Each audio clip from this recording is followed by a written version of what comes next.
नमस्कार विद्यार्थी मित्रो, आपल्या सगळ्यांचं एचडी एग्जाममध्ये खूप खूप स्वागत. विद्यार्थी मित्रो, आपण पोलीस भरती संदर्भात महत्त्वाची माहिती अपडेट आहोत, ज्यामध्ये वयवाढ असो किंवा इतरही माहिती आहे किंवा विद्यार्थी मित्र मैदान चाचणीच्या तारखा, मैदान चाचणी कधी सुरुवात होणार, काय बदल झाले त्या संदर्भात, नवीन जे काय आहे त्या संदर्भात महत्त्वाची माहिती आहे. त्यामुळे एक विनंती करतो, शेवटपर्यंत व्हिडिओ बघा. चॅनलवर नवीन असेल तर लगेच चॅनलला प्लीज सबस्क्राईब करून घ्या.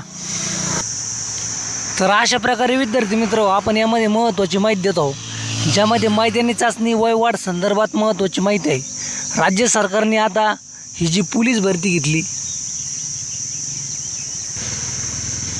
याची मैदानी चाचणी थोड्या दिवसात चालू होईल. कारण की आता हे मतदानाचा शेवटचा टप्पा असून इतका टप्पा झाला की विद्यार्थी मित्र लवकरच मैदानी चाचणीचं राज्य सरकार नियोजन करून पुढील कार्यवाही करेल.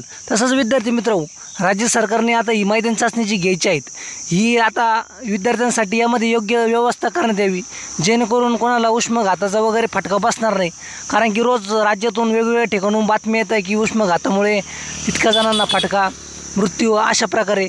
त्यामुळं राज्य सरकारने यामध्ये लक्ष घालून काहीतरी मागच्या वर्षी जसं मॅटची वगैरे व्यवस्था केली होती, वरती ते नेट वगैरे बांधलं होतं, त्याप्रमाणे यावर्षी पण काहीतरी करावं. तसंच विद्यार्थी मित्र, विद्यार्थ्यांसाठी अत्यंत महत्त्वाची ही बातमी आनंदाची असू शकते की साधारण तरी जून महिन्यामध्ये मैदानी चाचणी होणार असून पहिल्या किंवा दुसऱ्या हप्त्यात म्हणजे 15 जूनच्या पुढं जर मैदानी चाचणी झाली तर 1-2 पाऊस होण्याची शक्यता आहे. त्यानंतर वातावरण थोडं थंड असेल आणि विद्यार्थ्यांना मैदानी चाचणीमध्ये त्याचा फायदा होऊ शकतो. त्यामुळे एक मोठी आनंदाची बातमी हीच आहे. तसंच विद्यार्थी मित्र, दुसरी आनंदाची बातमी ही आहे की मैदानी चाचणीमध्ये विद्यार्थ्यांना आता यावर्षी फॉर्म जरी जास्त आलेले असले तरी नवीन विद्यार्थी जास्त असणार आहे. कारण की मागच्या भरतीमध्ये बरेच जुने विद्यार्थ्यांची कामं झालेली आहे. त्यामुळं नवीन विद्यार्थी असल्यामुळं बऱ्याच ठिकाणचं मेरिट हे कमी लागण्याची सुद्धा शक्यता आहे. तसंच राज्य सरकारने या भरतीमध्ये वय वाढवून देण्याची अत्यंत महत्त्वाची गरज होती आणि राज्य सरकारने वय वाढवलं नाही. त्यामुळं बऱ्याच विद्यार्थ्यांचं या भरतीमध्ये तोटा झाला, नुकसान झालं. तर या भरतीमध्ये वय वाढ होणं अत्यंत गरजेचं असल्यामुळं वयवाढ झालीच पाहिजे होती, परंतु केली नाही. तरी राज्य सरकारला आपली विनंती आहे की राज्य सरकारने यामध्ये लक्ष घालून वय वाढून द्यावं.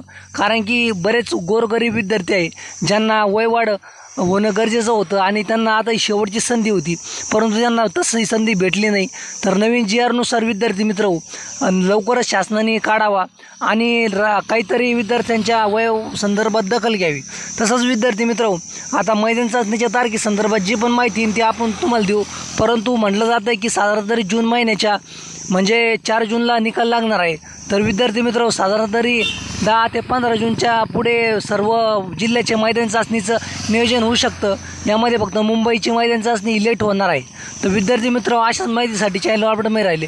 शेवटपर्यंत हा व्हिडिओ बघितला, धन्यवाद, खूप खूप आभारी आहे.